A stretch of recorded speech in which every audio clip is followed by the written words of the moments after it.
10 p.m. Do you know where your children are? Right now on the 10 o'clock news. Hurricane Erin churning in the Atlantic, the sheer size of its bands, proof of its power from the Carolinas to the Jersey Shore, the city beaches, and Long Island. We are on full hurricane watch tonight. Good evening, I'm Natasha Verma. And I'm Steve Lacey. Erin currently a Category 2 as it works its way up the Atlantic coast, and Erin is the reason why you cannot swim at city beaches or on beaches along the Atlantic coast, on Long Island, or at more than a dozen Jersey Shore beaches. Fierce rip currents and dangerous surf are major concerns in our area. And this is a look at North Carolina's Outer Banks from earlier today, where storm surge is a major concern. There have been even mandatory evacuation orders. We're going to take you live to North Carolina in just a few minutes. We have Fox 5 live team coverage tonight. All right, Jessica Formoso is live on Long Island at Jones Beach, but we're going to start with Chief Meteorologist Nick Gregory and the latest on Erin's path. Nick. Hi, Steve and Natasha. It is still moving northward at about 14 miles per hour, and you can see on the global view here how large the hurricane is. Again, really a clouds line extending from the Bahama Island chain here on northward. Almost now some of those higher clouds getting close to us. The close-up view is going to still show again that the hurricane itself is still very well developed. You can see some of the outer bands here reaching the outer banks of North Carolina. For a while there was an eye. It's kind of filled in a little bit now, but still some intense thunderstorms around the center as the winds maintain about 110 mile per hour sustained speed again at that point.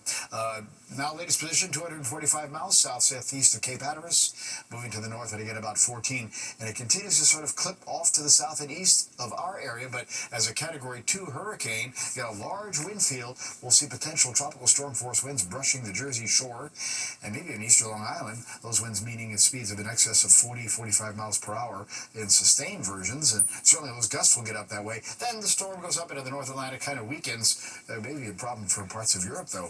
As we take a look at the warnings and alerts that we have, right now it's a tropical storm warning, again, from just south of Belmar down the shore. That's for the potential for some hurricane force, or some tropical storm force winds in excess of 40-45 miles per hour. Here's a big deal, the coastal flood warning, again, South Shore Long Island to the east end and down the Jersey Shore. That kicks in tomorrow afternoon into early Friday. Potential for 1 to 2.5 foot of the inundation of water coming in towards homes, basements, roads, streets. You get the idea. And that high surf advisory continues, again, the South Shore, Long Island, down the Jersey Shore. That's going to last until Friday. Really just stay out of the water because it is very, very dangerous. Natasha and Steve? Very good. All right, thanks, Nick. And Long Island, South Shore also on alert tonight because of Erin. There will be no going in the water at several beaches in Nassau and Suffolk. Fox 5's Jessica Formoso is live at one of them, Jones Beach. Jess, what is it like out there right now? Natasha and Steve, that's right. We've been here at Jones Beach, and while you can hear it is very quiet, but it is nasty. It has been raining on and off. It's cold. It's windy. About 7 o'clock, just a little before, we saw high tide come in. And like you said, no swimming allowed today, no swimming allowed tomorrow. Now go ahead, take a look at this video. This is Jones Beach about 2 hours ago. Governor Kathy Hochul directing all state beaches, Jones Beach, Robert Moses, and Hither Hills State Park, which is out east, to close for swimming today and tomorrow due to the dangerous surf and rip currents. You can see in this video the high tide and the waves crashing. Officials here at Jones Beach did make preparations ahead of time, creating these sand barriers, which have helped. The National Weather Service says we can expect waves to reach between, ready, 12 to 16 feet through Thursday night in southwest Suffolk, southeast Suffolk, and southern Nassau counties. Now let's go over to Long Beach, where we were earlier. You can see there the large waves crashing on the jetties and sand dunes. The city of Long Beach also prohibiting beachgoers from swimming today and tomorrow because of the dangerous rip currents. These are strong currents moving away from the shore and can be very dangerous even for great swimmers. Many other Long Island beaches remain closed, including in Suffolk County, where all Atlantic Ocean beaches will be closed until Saturday morning. We caught up with some curious folks in Long Beach who came down to the sand to see what Mother Nature is sending our way. We definitely are not worried about flooding. And, you know, the community is always just aware. The city does a great job communicating about what to be concerned about when it comes to storms. So Yeah. So you're just writing it out. I mean, I see you guys came down to the beach. You just wanted to see the waves. What were you here for? Yeah, I mean, the waves are absolutely ridiculous. Yeah, so we have been feeling the effects of Erin here on Long Island. And again, Jones Beach will not be allowing any swimming tomorrow. They will reevaluate as to what happens on Friday. But now the main concern, guys, is the coastal flooding. So, people are prepping for that. Hopefully it won't be so bad here on Long Island. We're live at Jones Beach tonight. I'm Jessica Formoso, Fox 5 News. I said thanks back to both of you. Yeah, let's hope so. All right, Jess, thank you so much. And let's take another live look at the radar. And you can just see the vast size of Erin just churning in the Atlantic. That's right. Right now, North Carolina's coast getting battered. That's where Fox weather meteorologist Steve Bender is live in Wrightsville Beach tonight. Steve, how's it looking? Hey, Steve and Natasha, we have a calm period right now. We went through the high tide cycle earlier. We got a foot of inundation. That saltwater intrusion here at Wrightsville Beach. But just north of us in the Outer Banks, where they're taking the absolute brunt of Erin, they actually had Highway 12 closed down, right? That's that local road and why they had mandatory evacuations earlier in the week. Let's talk more about Wrightsville, though. I want to show you some of these visuals here of how rough this surf has been. This has been a big focal point because they've had numerous water rescues. They had over 60 of them on Monday. They had almost 20 of them yesterday. Thankfully, today, they were just down to 4. Now, I talked to the man in charge of those rescues. That's actually Sam Prophet. He is the director of the ocean rescues here at Wrightsville Beach. And he is saying, look, the rip currents are so bad right now, your best option is staying out of the water. Take a listen to him.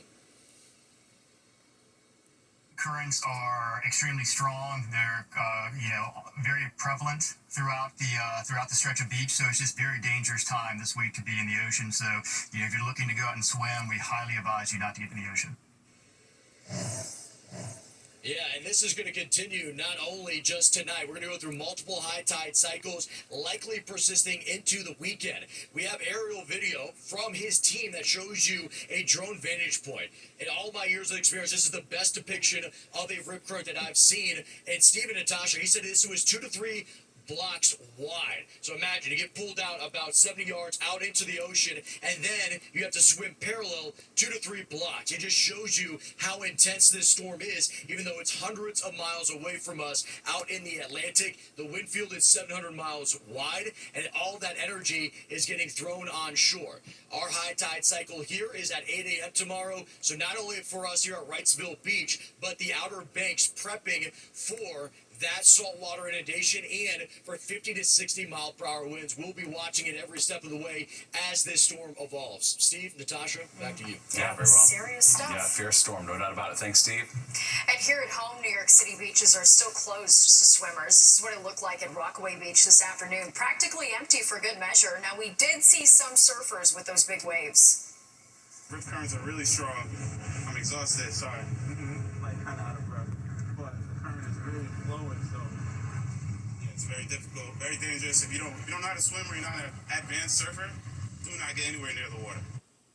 Yeah, definitely stay out of there. The swimming ban will remain through tomorrow. Beaches in New Jersey also closed to swimming today and tomorrow. As you can see, the beaches in Belmar and Seabright were empty as the strong winds and rough surf kept people at home. We just talked to the mayor of Seabright on the 5 o'clock news. Brian Kelly says his town is prepared for the worst. I mean, we have a lot of experience, unfortunately, with it. So we try to prepare in advance quite a bit, and we have a good team here. So I feel like we're as prepared as we can be. This one, we'll see what happens over the next few days, and we always just, as the saying goes, prepare for the worst, but hope for the best. And officials say some surfers will be allowed in the water depending on their ability. All right, we're going to take you live down to the shore coming up in just a few minutes. If you can get the latest on Erin's path by downloading the free Fox local app. Well, a terrifying fall in Brooklyn, and by some miracle, a 5-year-old boy is alive tonight after plummeting from the 5th-story window of an apartment building. Police say the boy fell from a window that didn't have a guard in place at a NYCHA development in Sheepshead Bay.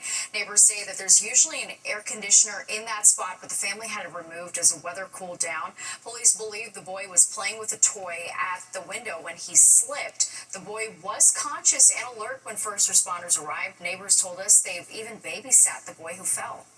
When I found out about it, it hurt my heart because my mom always watches them sometimes when her mom goes to work. So yeah, kind of hurt me.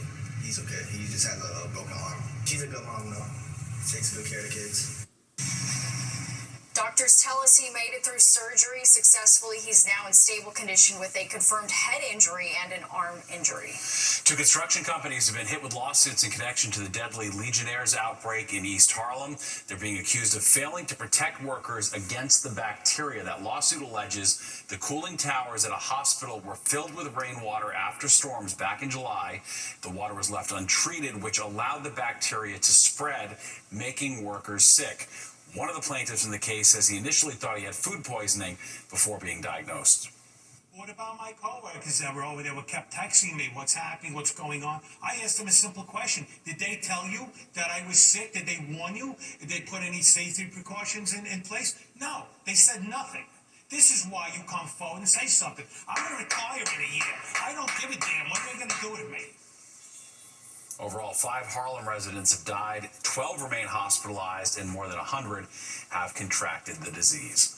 A federal judge rejected the latest DOJ request to unseal the Jeffrey Epstein grand jury transcripts. In his ruling, the judge noted that no victims testified before the Epstein grand jury. He added the information contained in the sealed documents pales in comparison to the entire investigation file already in the possession of the Justice Department. Today's ruling came after the judge presiding over the case against Epstein's former girlfriend, Ghislaine Maxwell, also rejected the government's request to unseal those grand jury transcripts. Well, former top aide to Mayor Eric Adams expected back in court. All right, what we know about tomorrow's expected court date for Ingrid Lewis Martin. And when kids go back to school this year in New York, many of them will be dealing with a bell-to-bell phone ban. How to get your kids ready.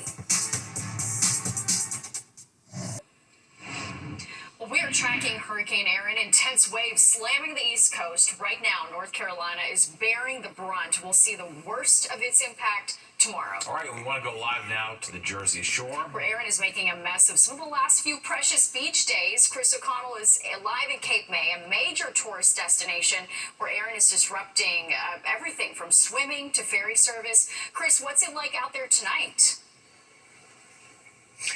Well, Steve, Natasha, the conditions are actually fine for summer evening here on the southernmost point of New Jersey tonight. Conditions are great. However, on the beach, a much different story. The major effects right now are a very high surf, beach erosion, and the chance of some coastal flooding come tomorrow. But right now, today, was actually a day for many to get out and try to enjoy the calm before the storm. It was actually a great day for surfers out here in Cape May. Really nice clean break. Typically the day before a hurricane and the day after a hurricane are the best surfing days. So right now it's a calm before the storm. Tomorrow, however, that is when the storm is going to be chugging north. That's when we're going to see some of the effects here. We're anticipating wave heights of up to 10 feet, major coastal flooding, and a lot of beach erosion. So right now it's fine. It's really out on the coast that's going to be the problem, and the high tides going into tomorrow night. Yeah, you know, Chris, we know this is the height of the shore season. How are vacations and businesses being impacted by the storm so far? Well, actually, that's probably some good news because, as you can tell, there's not much weather right now. Most people had already made their vacation plans, and it is not a washout, so they're coming down. They're still enjoying the shore points. As you said, swimming is not allowed. That's the only thing that is keeping people away is just the swimming part of it. But the beaches are open. They're open to the public. You can go into the water up to your knees. The restaurants and stores. So really no major effect on it so far into the beach. This is one of the last weekends of the year. Many kids going back to school next week. So a lot of people were not going to miss the chance to hit the Jersey Shore for the weekend. Yeah, definitely banking on it. All right, Chris, thank you so much for joining us. Thanks, guys. And you can track the latest on Hurricane Erin's path by downloading our free Fox Local app. Well, now to major developments and another big local story involving a former top aide to Mayor Eric Adams. Ingrid Lewis Martin expected to be in a New York courtroom tomorrow. Fox 5's Linda Schmidt live in the newsroom with the latest. Linda. Yeah, first of all, good evening to both of you. And her attorney, Arthur Aidala, confirming for us that she will be back in court tomorrow for another round of charges from the Manhattan District Attorney's Office. Now, the exact charges remain unclear tonight, but some some reports say Ingrid Lewis-Martin is accused of accepting high-end gifts in exchange for political favors when she was Mayor Adams' top advisor. The two are also longtime friends and have often referred to one another as family. Charges are also expected against her son.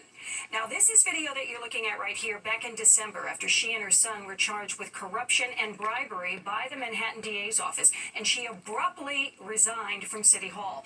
Now, that followed investigators raiding her home and seizing her phones when she returned from a trip to Japan. Her attorney issued a statement about the latest round of charges, saying in part, quote, "What she does know is this. She has always served the city with integrity, and she will firmly plead not guilty to every charge." The spokesperson for Mayor Adams' re-election campaign saying this, quote, "Mayor Adams stands by her decades of public service and remains confident that the truth will prevail." Now, this is yet another scandal that is plaguing the mayor as he is running for re-election. Recent polls show the mayor trailing the other candidates. Earlier tonight, I spoke with a political analyst about the impact of his close friend and confidant possibly are facing more charges here and the possible impact of that. Eric Adams started this general election campaign basically needing a political miracle to win a second term. He does not need continued scandal related to his administration and people that have been very close to him for decades all over the headlines. This is a significant problem for the mayor who's trying to turn things around with very low approval ratings. And as the mayor is trying to get away from scandals, there is another one that broke just about an hour ago. A local news outlet is reporting that one of its political journalists was handed a bag of cash from a woman associated with the mayor's re-election campaign. Winnie Greco, a former advisor to Mayor Adams, who resigned last year because she is the target of multiple investigations, today gave a potato chip bag that contained a red envelope stuffed with cash to the news reporter. That journalist was covering the opening of the mayor's newest campaign office in Harlem, and she saw Greco nearby. Now, Greco has been involved in the mayor's re-election campaign. Now, shortly after, the journalist says Greco handed her the potato chip bag, and when she realized what was inside, she and the news outlet that she works for immediately contacted authorities. They say the bag had at least one $100 bill and several $20 bills. Well, we contacted the mayor's campaign spokesperson, who says the mayor is shocked by these reports and that Greco has been suspended from all volunteer campaign-related activities and that she does not hold a position with the campaign. We also contacted Greco's attorney, who tells me that the money was not a payoff. He said it was Greco's, quote, "gesture of kindness to a reporter she knew and thought of fondly, and that exchanging money in a red envelope is a common custom in the Chinese community." He says it was innocent. Now, I just got off the phone with the journalist that this happened to because I know her and I've spoken to her in the past. And she said, look, as a journalist, quote, "I want information. I don't want money." She's a journalist. We want information, not money. Steve, back upstairs to you. Yeah, pretty straightforward. Interesting stuff. All right, Linda, thanks so much. Mayoral candidate Zohran Mamdani stood with union workers outside the Surrey Hotel on the Upper East Side. He's calling on new management there to rehire the roughly 100 workers who they say lost their jobs when the hotel changed ownership. Mamdani and other elected officials say that move broke laws designed to protect workers when there is an ownership change. Hotel management says they operate in full compliance with labor laws. Republican candidate Curtis Sliwa working the subways today. A new poll from AARP shows a slight jump for the Republican. Mamdani still leads with 42%. Cuomo comes in second with 23%, and Curtis Sliwa has 16%. Mayor Adams trails in fourth with nearly 9%. Curtis Sliwa claims independent candidate Andrew Cuomo and Mayor Adams are now trying to poach voters from him. And for the latest on the race for New York City Mayor, tune into our new show, Battleground NYC, The Fight for Your Vote, hosted by SE Cup. It streams every weeknight at 7 p.m. on the Fox Local app and anytime on demand from now until Election Day. Well, it's a redistricting battle that had Lone Star lawmakers fleeing to New York. All right, now they're back in Austin, where Republicans have scored a big victory. Plus this. A New new school year is almost here, and that means so is the bell-to-bell cell phone ban. I'm Sharon Crowley. I'll tell you what the experts say you can do right now to get your kids ready next on the 10 o'clock news. Back to school season is almost here. In fact, some kids are already in class, and for many New York kids, it's going to be the first time that they're facing a bell-to-bell cell phone ban. Yeah, so if you've been procrastinating on preparing for this, just like your kid with their summer reading, Fox 5 Sharon Crowley has some expert advice. My grades went up. It was good, but no, I don't like the rule at all. 17-year-old Marcus gives poor marks to the cell phone ban his high school enforced last year. It felt really weird. I remember I was on my way to the bathroom. I was like, where's my phone? I was like, oh, they took it. Now every school in New York, public and charter, must ban cell phones from the classroom during the school day. New York Governor Kathy Hochul believes the bell-to-bell ban will help improve students' concentration, test scores, and mental health. I think this will be a wonderful step in the right direction of ensuring that students are getting the utmost out of their school day. They're not getting distracted. They're not contending with cyberbullying and other forms of challenges that come along with social media and other forms of media. So since the first day of school is right around the corner, experts I talked to say this is the perfect time for you and your kids to recognize it's time to start reducing the number of hours they spend on their cell phones. And Mom and Dad, you can help by leading by example. Parents can set up really clear boundaries around screen time now. They can also model that they themselves don't have to always be on their devices. Under the new regulations, each school district developed their own policy for restricting smartphones. Exceptions will be made, though, for students with medical or language issues. I don't like it because I do use my phone for the class, and sometimes we do activities in the phone, and it's gonna be so hard this year. Like it or not, New York school students must prepare for a cell phone-free school year. I actually don't care because I don't use my phone that much in a school, so I really don't care about that. New York is one of a growing number of states trying to get back students' attention taken away by technology. We did our part to get Marcus ready. Okay, I'm hiding it. It feels weird now. On the Upper East Side, Sharon Crowley, Fox 5 News. That's going to be a big adjustment. No, for sure. It's going to take some getting used to. Well, it is a popular type of music. Look at committing crimes. Boost your profile in drill music. Lisa Evers is taking a deep dive coming up. And on top of Hurricane Erin, Nick is back with the latest on the storm's path and exactly what we can expect tomorrow. Toyota, let's go places. You're watching the 10 o'clock news. The big story tonight, Hurricane Erin and the impact that it's having up and down the coast in our area from the Jersey Shore to city beaches and Long Island. We're expected to feel the worst of it tomorrow. All right, the choppy waves, swimming bans, and red flags flying at beaches are all signs of what's to come. The rip current risk is high, and there's a high surf advisory in effect with a coastal flood warning up until Saturday for our Jersey Shore beaches. Let's check in with Chief Meteorologist Nick Gregory for the latest on Erin's path. Hey, Nick. Hello there. It is still maintaining a Category 2 status. Winds at 110 miles per hour. Outer rain bands already affecting the Outer Banks of North Carolina. Again, you can see the circulation still very well defined as Erin moves to the north. And take a look at the Fox model here. Again, it's going to pretty much show where that system is going. And again, as it moves off to the south and east of us. But nonetheless, again, it's close enough that we're going to be seeing those potential large swells that will be coming in as we look at the hurricane sort of pounding the area with areas of swells. Like I said, you can see sort of coming in from the ocean sort of in this direction here. So that's going to be a big problem as we head on into tomorrow. And again, sort of the peak of that is going to happen tomorrow afternoon on into early Friday. Tropical storm warnings down the Jersey Shore from Belmar southward. Winds again may be excess of 40 to 45 miles per hour. Of course, we're talking about 12 to 19-foot waves pounding the Jersey Shore and the South Shore of Long Island, where coastal flood warnings go from the Jersey Shore across southern Long Island to the east end.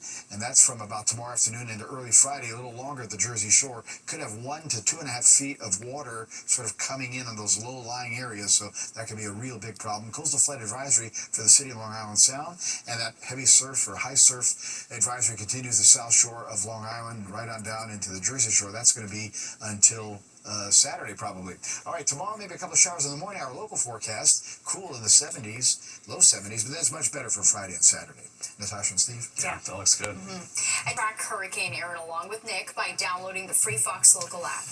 The MTA held 2 final public hearings today to allow the public to weigh in on proposed fare hikes. Now, if the MTA moves forward with its plan to raise fares, New Yorkers will pay 10 cents more, or $3, to ride the MTA's buses and trains beginning next year. The proposed increase would also make it more expensive to reach the MTA's weekly fare cap, which makes rides free after the first 12 trips in a week. The cap would rise from $34 to $36. Increases on the LIRR and Metro North are between 4% and 8%, and even tolls on the major crossings will go up 7.5%. Yonkers police say an 84-year-old driver crashed into the front lobby of a Montefiore Medical Group building. Police believe the driver had some sort of medical episode. Authorities say 6 people, including the driver and a passenger, were taken to the hospital. The driver was transported in critical condition and rushed into emergency surgery. The building's now being assessed by a structural engineer and remains closed to the public for the time being. Well, drill music is a popular subject. The grieving families of several children who died at Camp Mystic gave heartbreaking testimony at the Texas Senate today. 27 campers and camp staff were killed in the devastating floods in the Hill Country in July. Parents told the Senate committee investigating the disaster that more safety measures need to be put in place. 8-year-old Seal Stewart is the last camper still missing, and her family says they've been living in a, quote, torture chamber of uncertainty. This legislation cannot bring back our daughters, but it is the beginning of change that must occur so this tragedy never happens again. It is the start of a promise that their lives and their deaths will mean change. The group of parents is aiming to pass a bill that would keep cabins out of floodplains and put in place new requirements for emergency plans and mandate weather radios. Well, the Texas legislature has approved new congressional maps. The redistricting plan is designed to give Republicans the advantage in next year's House elections. It creates 5 new Republican-leaning seats that could most likely secure the House for the GOP. Texas Democrats have delayed the vote 15 days by leaving the state in protest. That measure now goes to the state Senate, where it's expected to pass.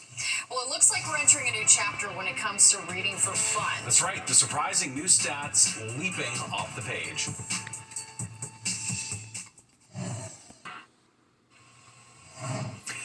Well, here's a question. When's the last time you picked up a book and read for fun? Well, if it's been a while, you're in the majority. The Fox 5 data journalism team crunching these numbers from researchers at University College in London and the University of Florida. The study finding that between 2003 and 2023, people reading for fun dropped 40%. But there is some good news. The amount of time people are reading has gone up by about 14 minutes, and the amount of time adults spend reading with children has stayed the same. Fox 5's Kendall Green has more. Do you want to help me turn the pages?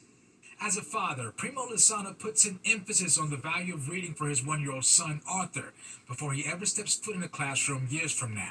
What it's reinforcing for me is the importance of early literacy and the joy of reading that kids experience. As the executive director of Reading Partners NYC, he's seen the impact of energizing young people to read across the city, offering free literacy tutoring in schools. Students across the city saw reading scores, as a result, spike by more than 7 points in between the 3rd and 8th grade, a crucial time on a student's education.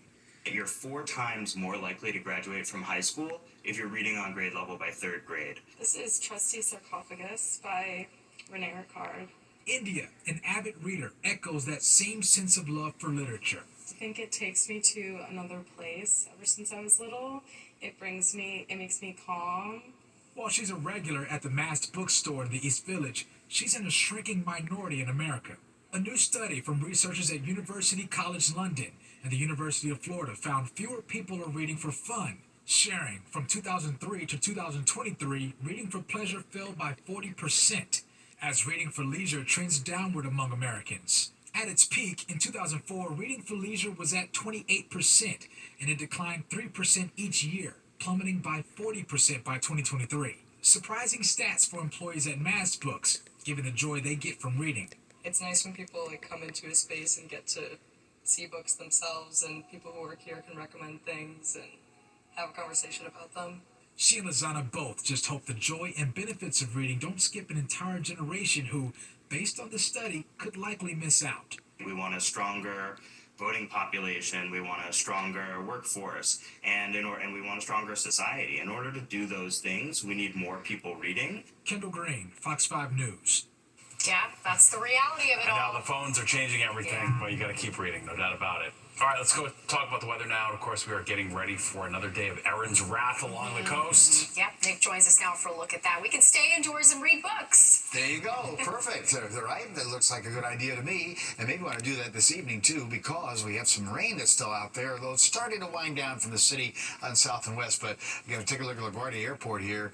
It's still raining there, and you can see on the radar why. Look at that area of rain, again, from Queens right up in towards the lower Hudson Valley, Westchester covered up, extending into southern Connecticut and across Long Island. Sort of take a look at the wide view, and you can see, again, it is winding down. So I will just keep the shower thread going for just a little bit longer. Today, 70 was the best we could manage. Way below the average high of 83. 65 the low this morning. Tomorrow will be another cool day. Then finally we'll be getting back to where we should be Friday into the weekend. Sunrise 6:11 down 7:46. Yeah, that's sunrise, right? It's getting darker or getting lighter later in the morning. Right now it's down to updated temperature 59 with light rain in the city. So a rather cool night there. Winds out of the northeast at 6, a little gusty. Pressure for the moment, anyways, rising 30.06. And again, look at this, 50s just about everywhere we go here now from the city on to the north and west. Allentown 58, Poughkeepsie, White Plains sharing 57, along with Sussex, low 60s on the island, heading down towards Belmar. They're at 64. And these numbers, you can see, are considerably cooler than last night, too, to as much as 10 degrees, depending upon where you are. All right, that northeast wind, again, about 10 to 15. It's going to gust 20, 25 tomorrow. Same kind of deal, a little bit on the breezy side, but we may be also seeing those wind gusts get a little stronger as we'll look at them on our futurecast here in just a minute for east of Long Island and down into the Jersey Shore. Again, that area of heavy surf concern remains in effect, that high surf advisory. That's going to go right through Friday, it looks like, maybe even a part of Saturday. All right, so upper 60s to about 70. That was about the best we could manage here in the Northeast. In the tri-state area, mostly 60s, really, moving into New England, over to Rochester. 80s not appearing until they get to Washington, D.C., then higher 80s to low 90s across West Virginia. But then it cooled down again in the Ohio Valley, Cincinnati, up towards Chicago there in the 70s. All right, here's the radar satellite composite again, covered up with some rain, but that's winding down now. So we're going to take a look at the wide view. This rain is not coming from Erin, because you can see Erin is still off to the south. It's coming from this system that's going to move on through into tomorrow, but it's going to take most of tomorrow to get the clouds out of here, as you'll see in our futurecast. So temperatures overnight probably will start rising a little bit, get back to the high 50s to low 60s. A shower thread out the door in the morning, maybe a little sun by mid to late afternoon. That should get us into the low 70s just about everywhere we go. Clearing out tomorrow night, 50s in the suburbs, low 60s in the city and along the coast. And then a beautiful Friday. Sunshine, back to where we should be, into the lower 80s. But look at the wind gusts again, out east, gusting 35, 40 miles per hour. Same deal down to the Jersey Shore. It'll diminish tomorrow night across the area. All right, let's take a look at our 7-day here again. Showers overnight as we talk about temperatures getting still back to about the 60-degree mark. Clouds break for a little sun late in the day. It's only 72 tomorrow. Then it's low to middle 80s. Good days Friday and Saturday. Most of Sunday's fine. The showers are late in the day, 82. They'll last at about the first half of Monday, though. And then some really delightful weather for Tuesday and Wednesday. Natasha and Steve. Yeah, very nice. Looks good after we get through this mess. All right, thanks, Nick.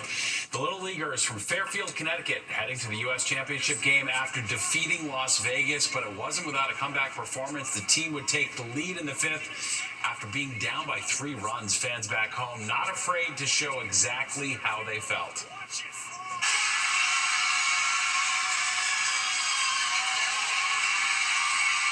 Yeah, look at that going crazy. The final score was 7-3. They're gearing up for the U.S. Championship game coming up on Saturday. A win this weekend would punch their ticket to the title game with a chance to win it all. Wow, they're that's so amazing. close. I know, that is a powerhouse team they've got there.